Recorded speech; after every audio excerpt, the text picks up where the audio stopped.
They're afraid, Doc, is what the problem is. Well, I'm scared myself. We're all scared, shaking. Are you scared, George? Oh, yeah. It's really frightening. Freaking terrified. Yeah.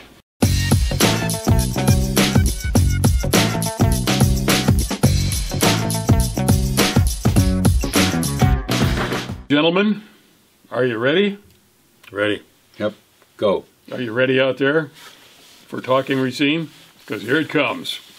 Mr. George Myers. Mr. Jim Spodek.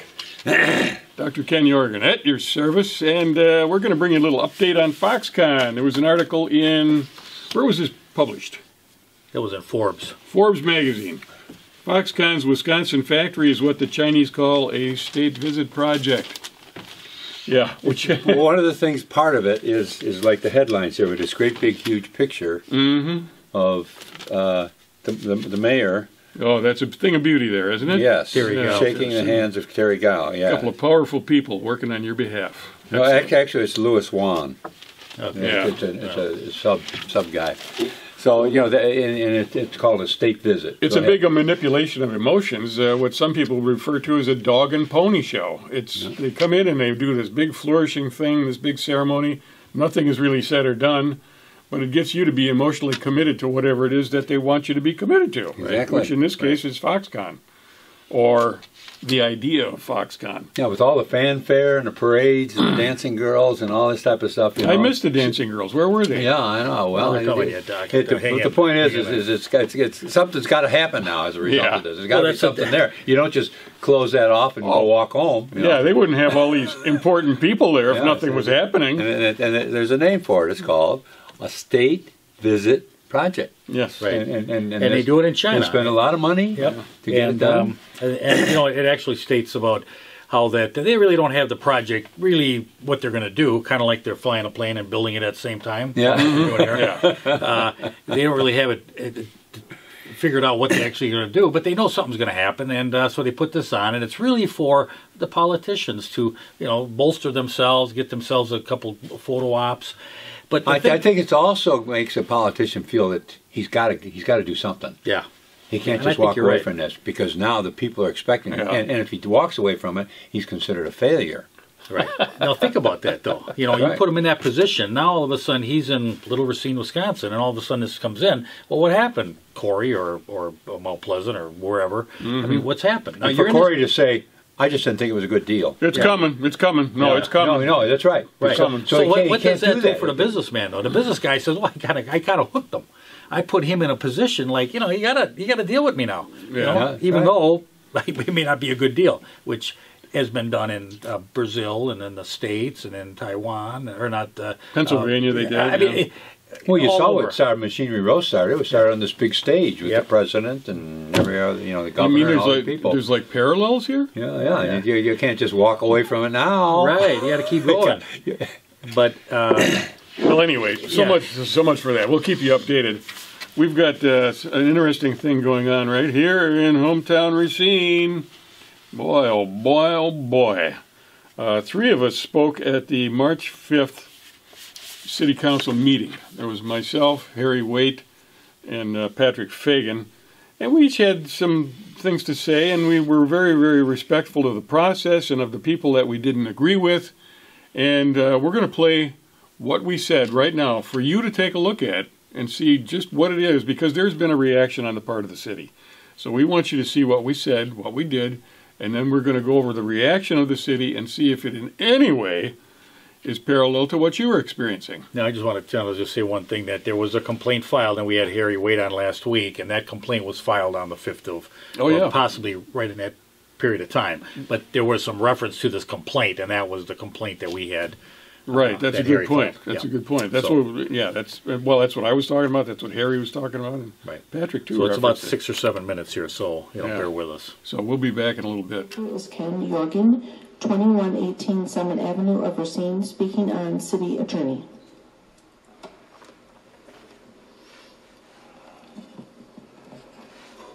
Good evening, Mr. Mayor, City Council members, and fellow citizens. Many in our community are in shock and grief over an event of yesterday that took the life of one of our fellow citizens, a member of a renowned and respected family that has given a great deal to his community. over many decades. Please remember Anthony Azarian and the entire Azarian family in your thoughts and prayers over the coming days.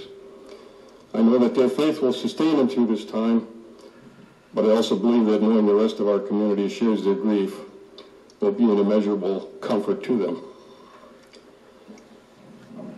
But there are others, including Lori and Sam Azarian, who have also experienced loss due to policies and procedures that have come directly from some on this council, some of the predecessors to you, and from some who hold other positions of responsibility and authority.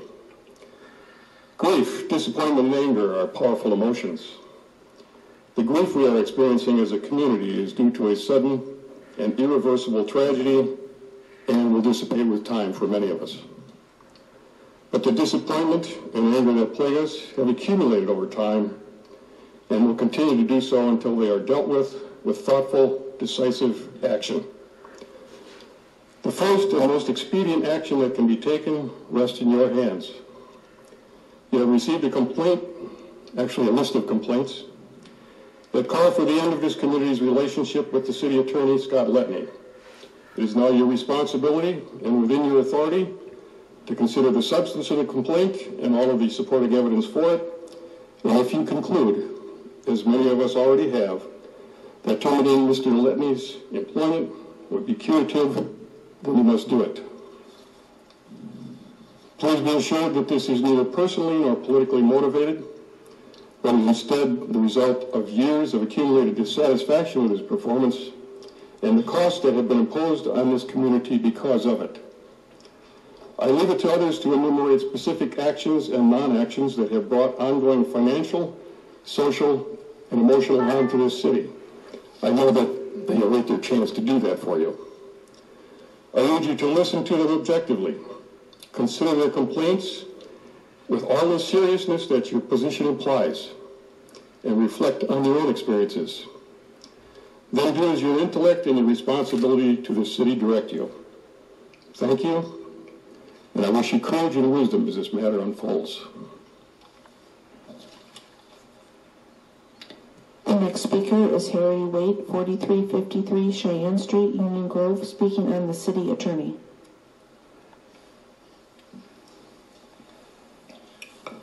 Good evening, Mayor Mason, Corporation Counsel, city officials, and interested members of the public. I wish to speak tonight about the alarming issue within the city of secrecy. Secrecy in public is a cancer. It is anti-democratic and impedes open debate and discussions of public issues.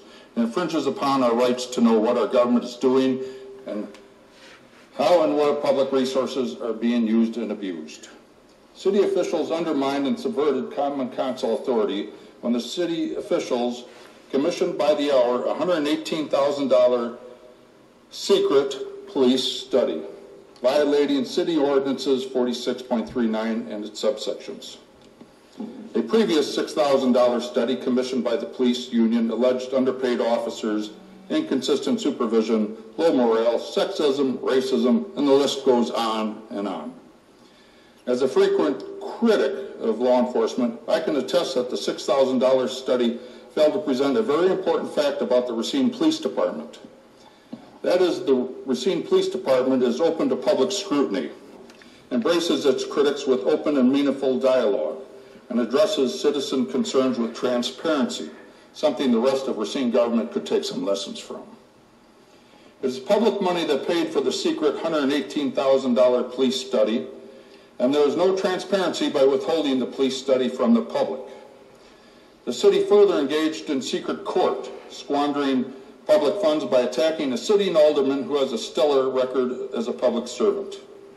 The city filed frivolous pleadings in an effort to silence the truth. These secret court filings by the city of Racine are of national embarrassment, showcasing a secret court that will live in infamy. In 15 months as mayor, a dark shroud of secrecy has overtaken the city. It is a political phenomenon called corruption. Secret surveys, secret meetings, secret government, and secret courts. I ask the council to forward my complaint to the Ethics Committee for action. Thank you. Next speaker is Patrick Fagan, 3943 Pine Hill Boulevard in Mount Pleasant, speaking on Attorney Letney. I did not prepare a statement, so I'm going to shoot from my heart. All of you, this is not directed at any one of you. You have sat and watched Mr. Letney manipulate and move around, bypassing the law that the Constitution of Wisconsin and the United States, the owners and tenants of Machinery Row laid down on their backs for the city to walk across them. And then when we got up and filed a complaint about it, the first word out of the city attorney's mouth, which was through Nicole Larson at the time, who is no longer employed, said, well, yeah, they laid down, but they didn't lay down flat enough. I can't believe that you all, as a group, have sat and done nothing and watched this go by and done absolutely nothing to stand up for people who have been residents and employed. And the city hires people that are from, not even from the area, to take city positions for what purpose? What about local people? Do you know how many people you put out of work with Machinery Row? Have any idea? Do you even care? I'm going to prepare a 50-page little booklet on the impact that this has done to the owners and tenants, and you guys need to study on this. Not just talking Racine, but the actual people that this has ruined their life. Unfortunately, the Azarians are not able to be here today, so I'm going to speak somewhat for them. Who I know very well. It's time to put an end to this and to move forward. You all say that you want to move forward and have a better Racine and envision a better Racine. I don't see it happening. I don't see it. You all have a chance to move this city forward. And this proposal, this complaint with Mr. Letney, he's just doing what he's told by his boss. Maybe there needs to be some other things considered too. I'm running out of time, but I'll sum it up by it's time to change, the history of and the positioning of Racine. Let's move forward together on this.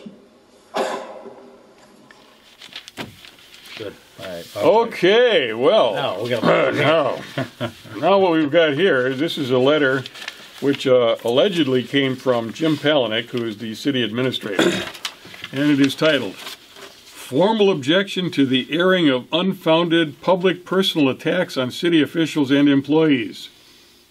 And he's referring to the three people that you just heard speak. We, the undersigned administrative managers of the City of Racine, wish to go on record as formally objecting to the airing of unfounded public personal attacks on city officials and employees during public comment period of the Common Council.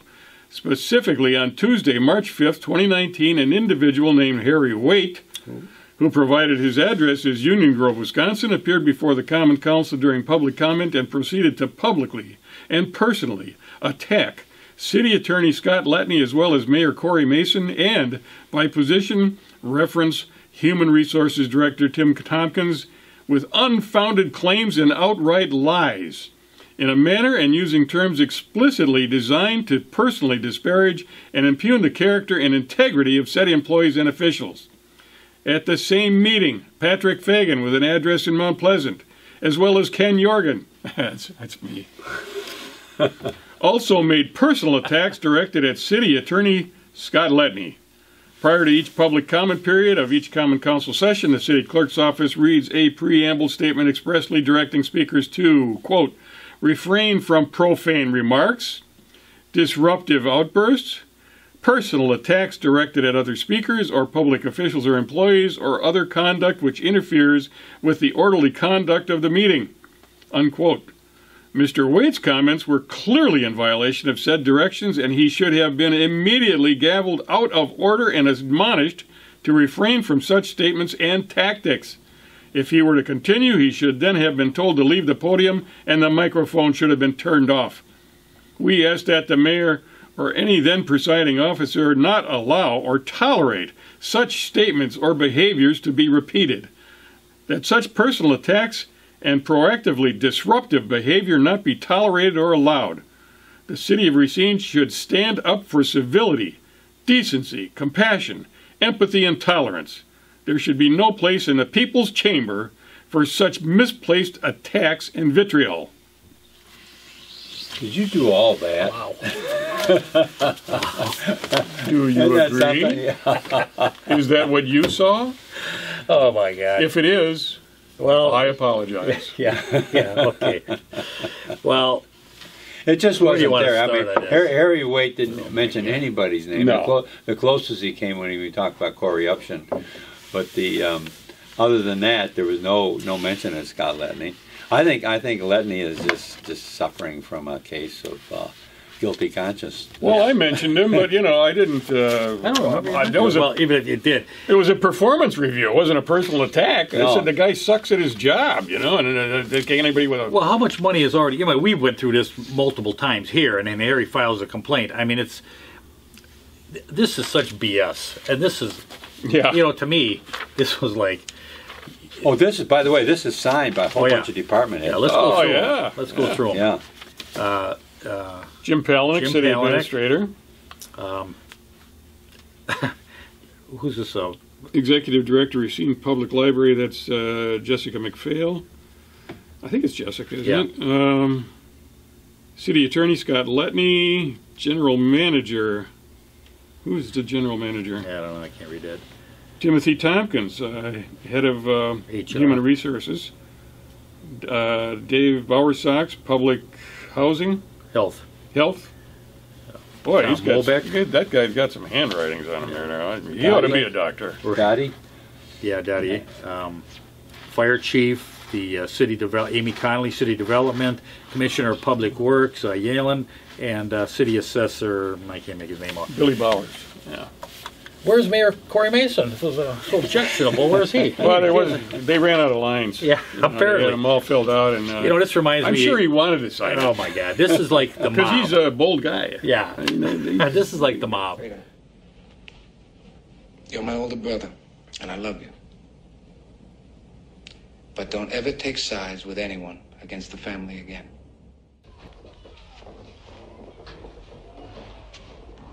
Santino, come here.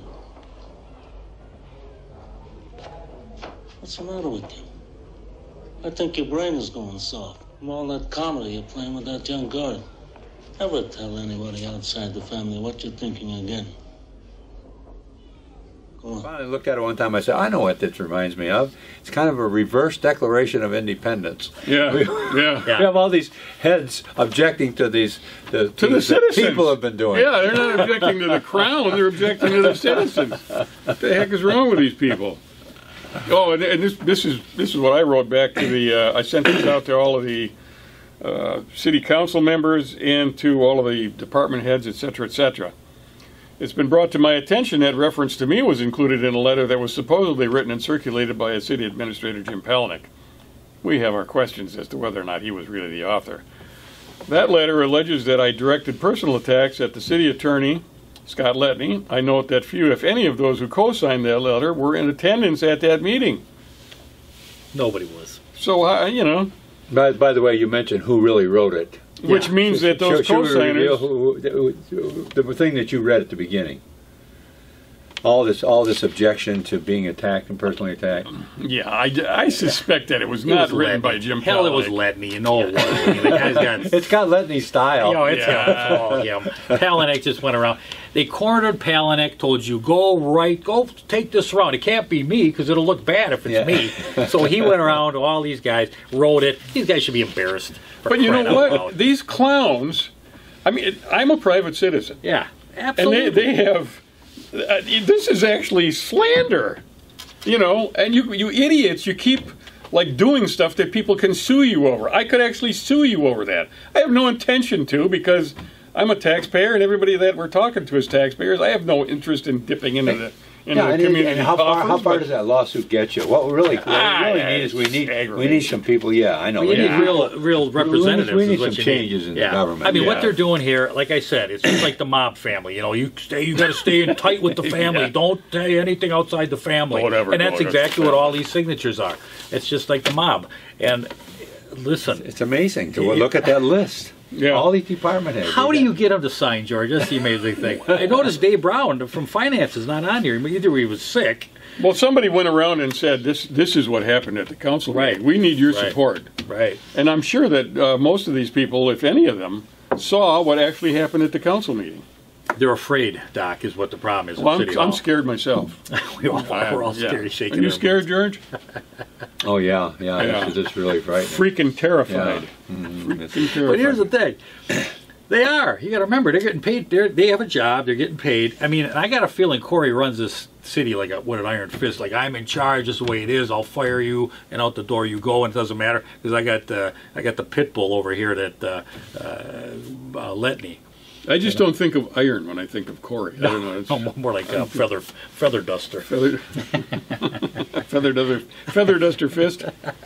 Yeah. But I guess the thing is, there's something wrong. I mean, you know, go to the bottom line. There's definitely something wrong here when it goes to this level. There really is. Yeah. For someone to get up there, particularly when it misrepresents what was said. Right. This is absolute evidence that you need to get out and vote on Tuesday, April 2nd. There it is. There it is. I mean, if you didn't think it was important before, you know, maybe you want to get out of bed a little bit early, you know, and head down there before work. Or stop over after you get out of work and just cast a ballot. You know, I mean, and here they sent it to all the aldermen. So all the aldermen got this, and you know, I just wonder what some of the aldermen actually think when something like this. Well, I actually encountered one of the aldermen who I shall not name, and don't name him, for God's sake. I asked that person, I got a personal question for you. Do you feel that I actually made personal attacks against the city attorney? And that person, I don't even want to identify the gender, said, "Oh, that's bullshit." Well, so there you go. We're not alone. We're not alone. Oh man. Well, that was fun. We got an important thing here. That I know you guys might not think it is as important as I do, but it's the Golden Backbone Award. Now, I gave it away just about a month ago to Sandy Widener, and let me see here. I got a declaration of what the Golden Backbone. Another recipient. The Golden Backbone is an award given to a member of our local community who has displayed extraordinary courage in the face of adversity and danger. To be considered, the recipient must have stood and faced down danger, not only for their own sake, but selflessly for the sake of others. And Sandy Widener got the very first one. And this one, the Golden Backboard now, this one is going to Mr. Harry Waite, who was one of my... Harry. Congratulations, Harry was one of my co-offenders there at the city council meeting. And Harry, this is for you, brother. So we'll be issuing those awards periodically. And I'll tell you what, there's a lot of people out in the community that are putting up with an awful lot of crap and standing tall in spite of it. And, you know, if you got somebody that you want to nominate, go ahead and send it in. And, you know, I've got some other people in mind, too. So, with that, we'll move on to...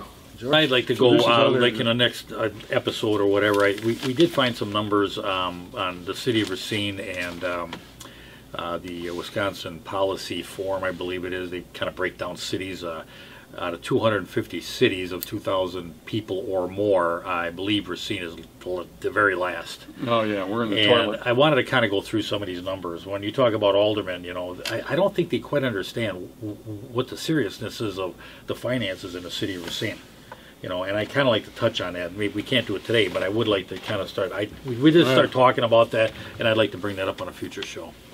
All right. Sounds good to me. That's a very. You're talking about the pension thing. Well, that's part of it. That health, yeah, the cost of health, that, and it really. I know they did a study that I believe the Johnson Foundation or something paid for.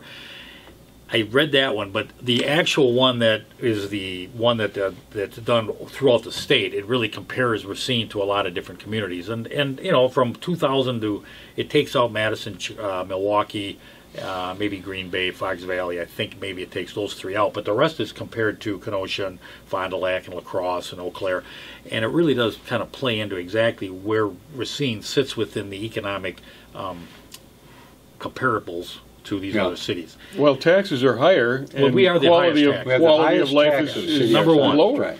We are, number one tax. We're the number one. I mean, it's just, we're sometimes 6 times taxed over other municipalities of the same size. 6 times. Yeah. So I'd like to get some of those numbers and break them down. I know numbers sometimes aren't exciting, but they are important. And I think aldermen and some of that, it wouldn't hurt to maybe send some of that information to them, because I think I think things get cherry picked in Racine. Yeah. You don't get the big picture. Did I mention there's an election coming up? I think you mentioned it. Yeah. Did I advise people that they should be careful about who they vote for? Right. I mean, if you want more of the same, there are candidates Yeah. who are endorsed by the mayor. Yeah. So, Yeah, I mean, it's the same. if you like what's going on, I mean, you can vote for them, or you can consider some other path, which is certainly you're right. I'm on a different path. That's for sure. All right. Did you have any other pieces there? The only other thing was a police study. Yeah. Oh, That yeah, came out, that finally came out. Yeah. $100,000 police study. I'm not sure what we're supposed to do with it. I'm not sure it was ever we really spent examined. a lot of money on it. Yeah, I'd like to get that police study, you know, because something doesn't seem right there. It's revealed. It finally comes out. Nobody questions the amount of money. Nobody questions how it was allocated, that money. And then, of course, the police study isn't really looked at.